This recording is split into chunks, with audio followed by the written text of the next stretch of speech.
This is a presentation today by Greg Huff on why there are more and more businesses starting up here in America. Today in America we have a great deal of small businesses and smaller companies springing up all over the place. And what is contributing to this trend? Why is it important? What does it mean to you? That's what we're going to talk about a little bit today. And what's causing this entrepreneurial success and growth here in America? There are several trends, there are several things and trends that contribute to this growing trend in America. Number one, there's job uncertainty and dissatisfaction in the workplace. There's more and more people being dissatisfied and more job uncertainty in the average jobs that you and I have. Profitability and satisfaction. It's where you and I find the satisfaction and how much is it really worth to us. And then the psychology of business entrepreneurship. What is it in the minds of each individual and of people that are causing them to go out and start businesses? Now, these are the three main factors and the focus of our discussion today. And I'm going to take a bit of time to explain each one as we go through. So number one, job uncertainty and dissatisfaction. As job uncertainty grows in the workplace, so does dissatisfaction grows in the workplace, so does job uncertainty. They go hand in hand. If you look on this graph provided from Information on Building Entrepreneurial Economies by Carl Schramm, you'll see they have this chart, and it shows that 100%, if your level of uncertainty is 100%, your dissatisfaction is also at 100%, and as that decreases, your job uncertainty and your dissatisfaction also decrease. They go hand in hand together. Yes? So what causes dissatisfaction? Okay. Good question, thank you. Dissatisfaction in the workplace is caused by many factors. Some of the greatest ones include like the ability to schedule different things like, soccer games for your children, or maybe a test for school, or school in general, to go to school. Also other factors include, and the major one, over 50% of the people that were polled and asked questions about what they felt made them most dissatisfied was their managers not giving them effective feedback and criticism and praise. All of those things were important to them. And that created uncertainty for them, maybe not so much in the mind of the company, but of the individual, that their job was uncertain, that they didn't know if they would be there in the future, or if there would be a place for them, or if they even wanted to be there. Does that answer your question? Yes, thank you. You're welcome. So that is create job uncertainty and dissatisfaction in the workplace today. Now, the second thing, profitability and satisfaction. Okay. Profitability and satisfaction are the greatest reasons people go out and start their own business. We're going to also go to another graph here, the profitability and satisfaction graph, also provided by Carl Schramm and from his essay Building Entrepreneurial Economies. And it shows you in the graph that as each of the levels of profitability increase, so does the level of satisfaction. Now here's the kicker. Satisfaction is as important or even more important to people than profitability is. Okay, I know that's a little hard to take in. Most people think, unless there's money in it and a lot of it, people are not going to be satisfied. But that's not the case. When we asked a ton of people what caused them to be at work. Is it the money? In a lot of cases, people are not being paid they think they're worth, but they stay at a job because they're satisfied with it.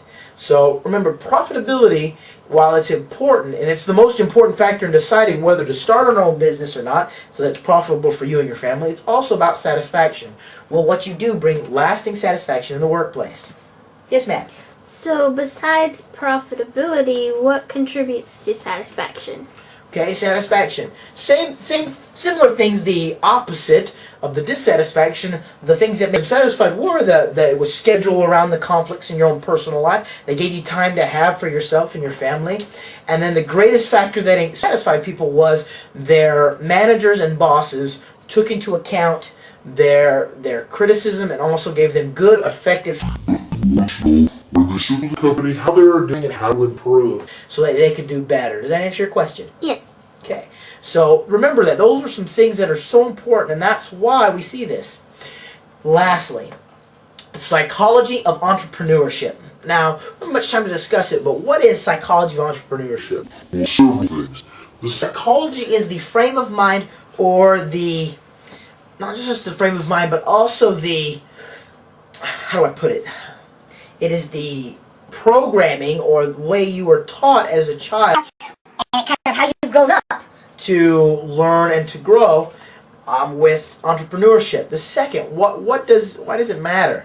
Well, the reason it matters is because not only can it, affect you and I, but that is something that builds here in America and that will affect you and I. And the way it affects you and I is that we will see more and more small businesses popping up. We will see more and more people desiring to start their own business due to the fact that they have this desire, this innate desire to get up early and stay out late trying to build this business for themselves because they want that business for themselves, that drive. That's what psychology of entrepreneurship really is. So, in conclusion, we have several things that we've talked about. And these are kind of what it means to us. Small business ownership is growing in America, and the trend is going to continue. We have to remember that, I'll use Puget Sound for example. I live in Tacoma, Washington, and in the Puget Sound region, there are several businesses that are huge now that started out as small companies, Microsoft and Starbucks to name just two of them. They used to be just small, tiny, one's a small coffee shop in Pike's Place Market in Seattle, and then the other one was just a garage, business for Bill Gates, and now they're huge. Okay, and it's the same.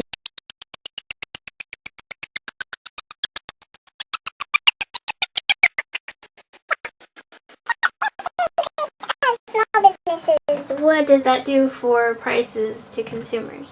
Okay, the prices to consumers is a good question. Depending on the goods and services provided, it makes more competition in the workplace. So therefore, competition is good for you and I, the consumer.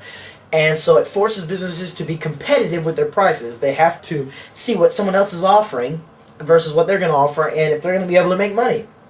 Sometimes people will pay a higher amount for a better good, such as if you are going to go out and one cleaning service is better than another, you may be willing to pay a few extra dollars for their service even though it's more. However, some goods and services will be unaffected, such as gasoline and other necessities of the U.S. economy that we really have no control over. The competition in the marketplace will have really no effect or bear on the goods. However, the demand for that good will also affect, such as coffee.